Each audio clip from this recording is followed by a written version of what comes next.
Hipertensión arterial. Entonces, en el caso de la hipertensión arterial, vamos a decir que la hipertensión arterial es el factor de riesgo, y lo coloco acá como algo muy importante. Cuando nosotros estudiamos, tenemos que llevarnos a los puntos más importantes, las pepas.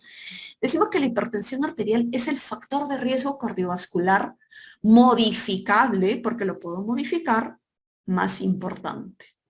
Entonces, no es la diabetes, no es el tabaquismo, no es la dislipidemia. El factor de riesgo cardiovascular modificable más importante viene a ser la hipertensión arterial, sobre todo porque es bastante frecuente.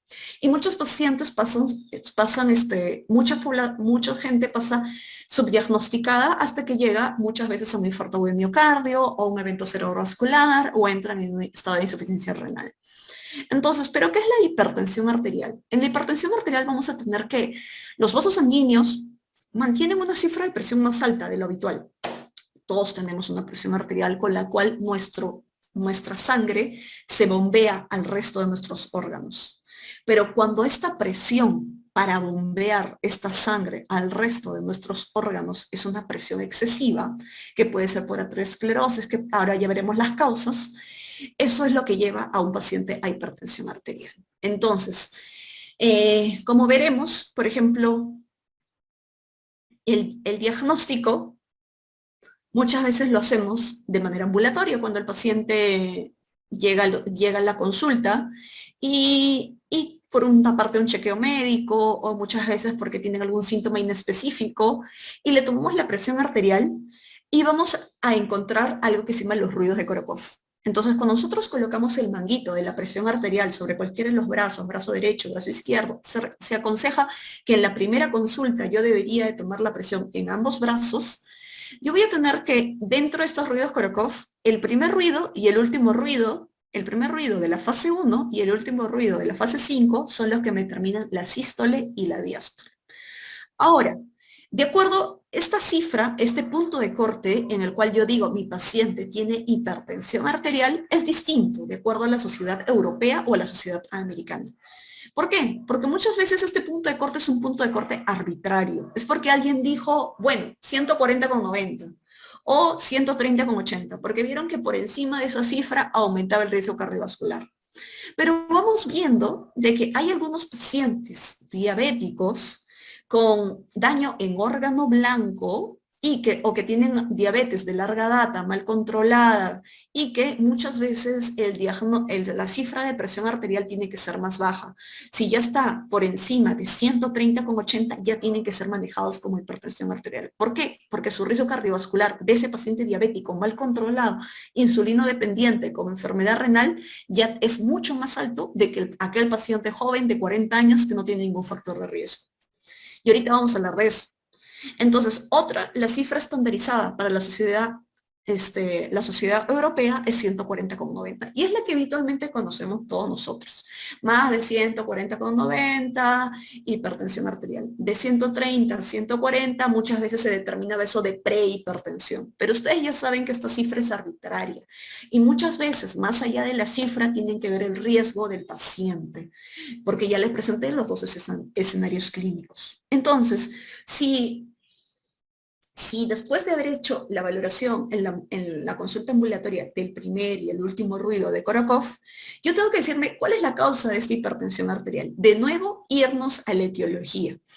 Entonces, la causa de la hipertensión arterial, en el 90% de los casos es idiopática. O sea, no sabemos. Muchas veces tienen que ver factores genéticos, factores ambientales que favorecen la generación de aterosclerosis a nivel de las arterias periféricas, lo cual genera un aumento de la resistencia vascular sistémica y por ende la hipertensión arterial. Entonces, en 90% de los casos es una causa primaria, esencial o idiopática.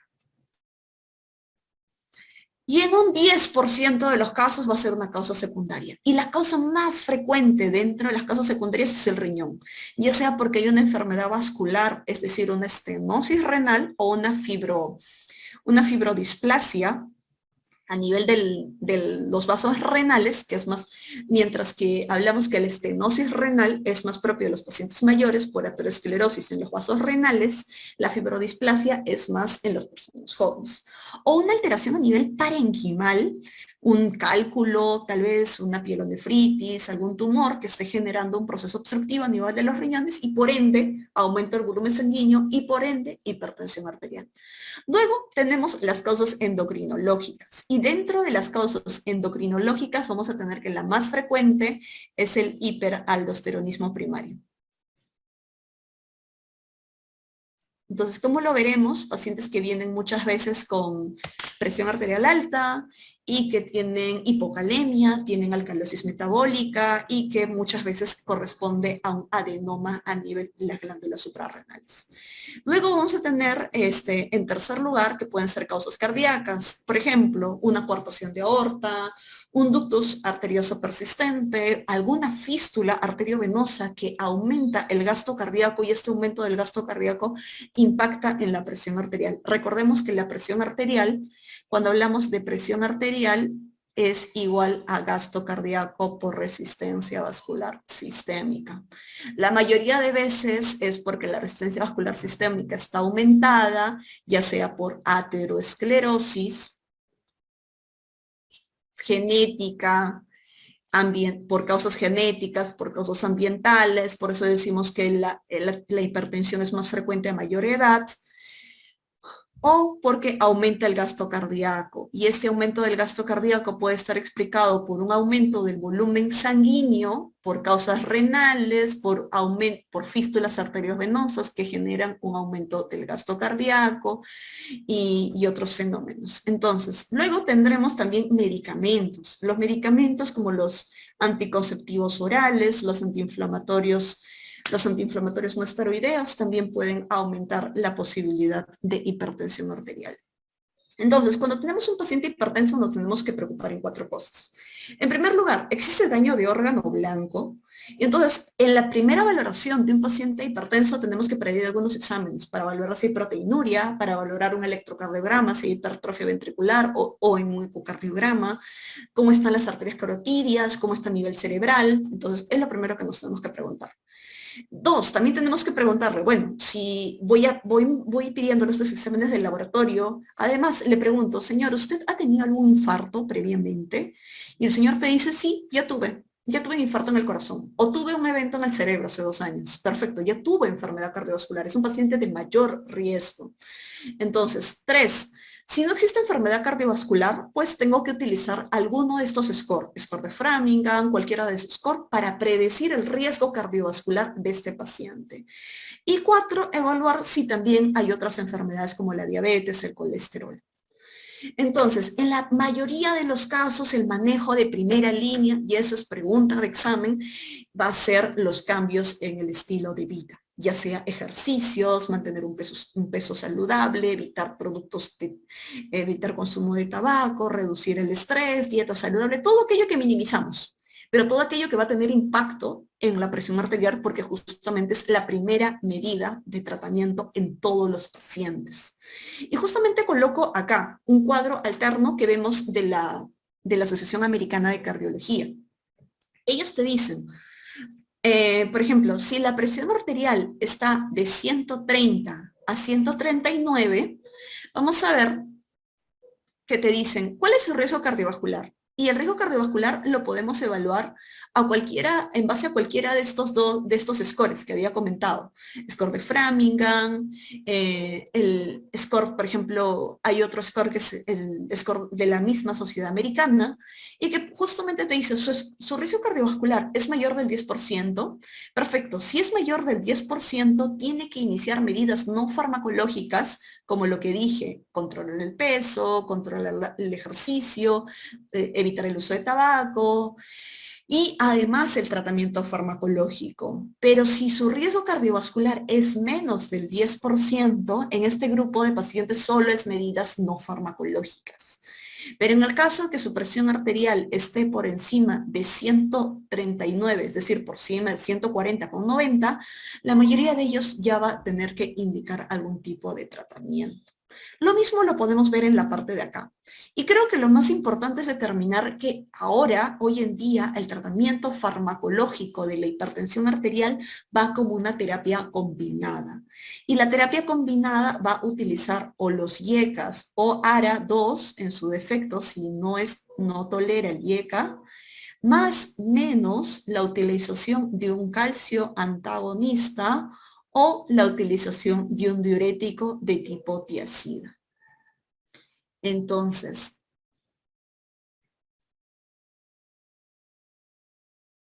ahí está.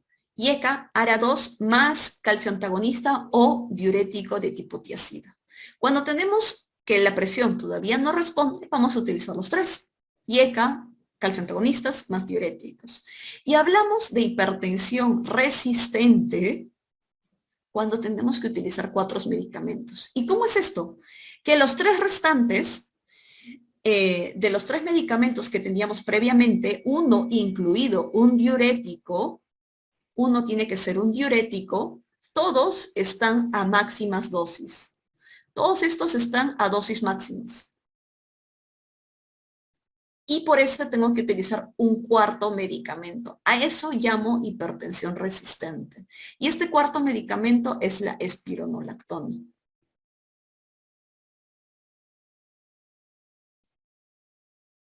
Porque muchos de estos pacientes tienen algún grado de hiperaldosteronismo.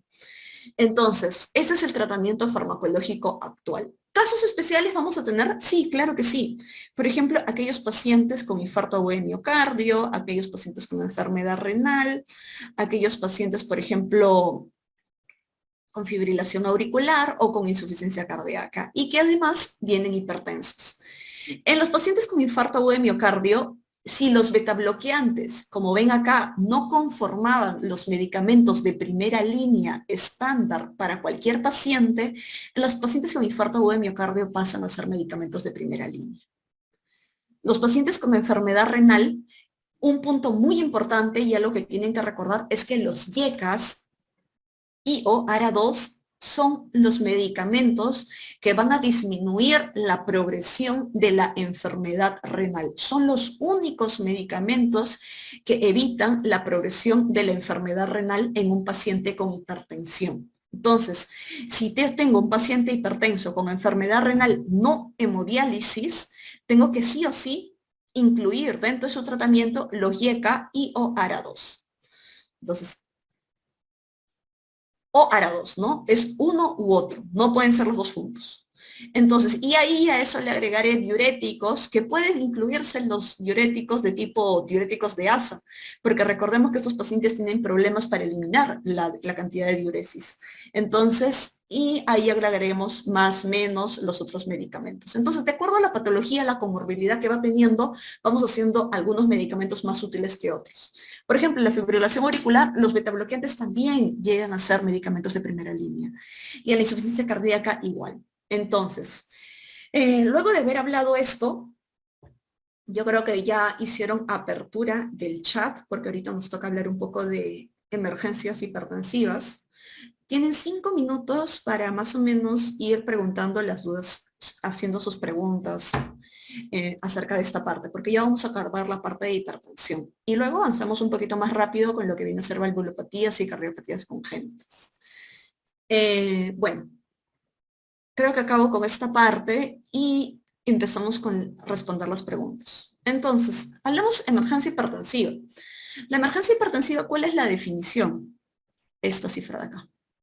Si la presión arterial sistólica es más de 80 y o la presión arterial diastólica es más de 110. Entonces, en este contexto, yo voy a preguntarme algo muy importante. ¿Existe daño agudo de órgano blanco? Y cuando existe un daño agudo de órgano blanco, yo hablaré que estoy en una emergencia hipertensiva. Y cuando no existe un daño de órgano blanco, es decir, el paciente está asintomático y ustedes le toman la presión y 200/100, que es lo más frecuente, es lo más frecuente. Nosotros en la consulta le tomamos la presión a un paciente que viene por un dolor de cabeza X, o a veces viene de manera sintomática porque lo traen, le tomo la presión y le encuentro 200/100. Le pregunto, ¿le pasa algo? Y me dice, no, poquito de dolor de cabeza, nada más, un poquito de dolor de cabeza. O a veces le digo, ¿le pasa algo? No, no tengo ninguna molestia. Ese grupo de pacientes se cataloga lo que antes llamábamos en urgencia hipertensiva. O hoy en día le dicen hipertensión arterial no controlada. ¿Y cuál es lo importante de esto? Que no requiere que lo manden de emergencia, no requiere el ingreso de emergencia, que tranquilamente se ha comparado que ese grupo de pacientes pueden llevar una terapia farmacológica por vía oral sin necesidad de entrar a emergencia, advirtiéndole sobre signos de alarma y manejarlo en los siguientes días en la consulta ambulatoria. En cambio, aquellos que sí tienen daño en órgano blanco, ya sea porque tienen síntomas neurológicos de dificultad de la motilidad, de falta de fuerza en los brazos, incapacidad de hablar, comatosos que vienen por un dolor de pecho, falta de aire, las embarazadas que vienen por crisis hipertensivas, todo eso entra como el rótulo de emergencia hipertensiva y tiene que entrar inmediatamente a un área de emergencia. ¿Cuáles son las metas en la emergencia hipertensiva? Uno, establecer que hay un daño en órgano blanco. Decir, sí, hay un daño en órgano blanco y requiere un manejo. Por ejemplo, en el caso de la eclampsia, ustedes ya saben, acabar con la gestación. Inmediatamente tienen que entrar el paciente cesárea. Dos, no existe droga de primera línea en emergencia hipertensiva. Entonces, muchas veces vamos eligiéndolo de acuerdo a la situación y eso lo veremos en la tabla más abajo. Tres, el medicamento de uso intravenoso debe ser elegido en base a la farmacología, la fisiopatología del daño órgano blanco y en base a la presencia o no de comorbilidades. Por eso, de acuerdo a qué tipo de emergencia hipertensiva, ustedes tienen que dar un fármaco intravenoso. Ahí no es que tiene una emergencia hipertensiva, dale captopril vía oral. No, la mayoría de ellos son fármacos endovenosos. Entonces, y como vemos, tiene que ser controlado, no podemos, tiene que darse en un área controlada donde podemos verificar que se evite la reducción excesiva de la presión arterial, porque la reducción excesiva de tener 220 a pasar a tener 110 puede contribuir a la isquemia renal, cerebral y coronaria. Entonces, actualmente existen pocos ensayos clínicos que nos ayuden a decir qué tan rápido tenemos que bajar la presión arterial o a cuál es la meta que tenemos que llegar, excepto para los pacientes con hemorragia intracerebral, donde el descenso tiene que ser prácticamente inmediato. Y como dije, por ejemplo, estas excepciones al descenso abrupto, a evitar el descenso brusco, son la disección, la preeclampsia y el ferocromocitoma. A ver, vamos viendo las metas. Entonces, si tenemos un paciente, por ejemplo, ejemplos típicos, un evento coronario agudo, les van a colocar como caso clínico. Evento coronario agudo, ya saben identificarlo ustedes, dolor de pecho, y este paciente tiene que tratar de bajarle la presión arterial por debajo de 140. ¿Con qué lo hacen? La mayoría de veces en todas las emergencias vamos a tener nitroglicerina. Lo mismo vamos a tener en un caso de edema agudo de pulmón. Entonces, un edema agudo de pulmón, ¿qué hacemos en los edemas agudos de pulmón? Bajar la presión arterial por debajo de cuánto? De 140. ¿Y qué utilizamos en la mayoría de los casos? Los nitratos, que vienen a ser los medicamentos de primera línea. Luego, hablamos de los otros medicamentos a nivel cerebral. ¿Qué pasa en un evento isquémico cerebral o un evento hemorrágico cerebral? Acá nos dice, ya nos da una pauta, que en una hora la presión arterial media tiene que haber reducido al menos 15%. O en el caso de un evento isquémico cerebral, un evento hemorrágico cerebral, tenemos que tener un descenso inmediato donde la presión arterial tiene que estar entre 130 y 180. En cualquiera de los casos de procesos cerebrales nos damos cuenta que el medicamento de elección ya no son los nitratos, sino es el abetalol. Siempre que hablen cerebro, chicos, nos acordamos del abetalol. Siempre que hablen de corazón, nos acordamos de nitratos. Lo mismo sucede en la encefalopatía hipertensiva, donde el manejo de elección es el abetalol, y en la hipertensión maligna, donde tenemos muchas veces problemas a nivel de edema de papila, también hablamos de labetalol. Incluso en la eclampsia, donde el tratamiento va combinado junto con tratar de acabar con la gestación y procurar la cesárea, inmediatamente también el manejo de elección sigue siendo el labetalol. Entonces, tenemos alternativas de primera elección y alternativas de segunda elección. En cualquiera de los casos, el descenso de la presión arterial tiene que ser vigilada, controlada y, como dijimos, tenemos que tratar en muchos casos evitar la reducción excesiva de presión arterial. ¿Cuáles son las excepciones a evitar una reducción excesiva? La disección aórtica, en la cual, por ejemplo, en una disección aórtica aguda, tenemos que hacer un descenso por debajo de 120 de la presión arterial sistólica. Eso también lo mismo cumple para los pacientes con preeclampsia o eclampsia y en los pacientes con feocromocitoma.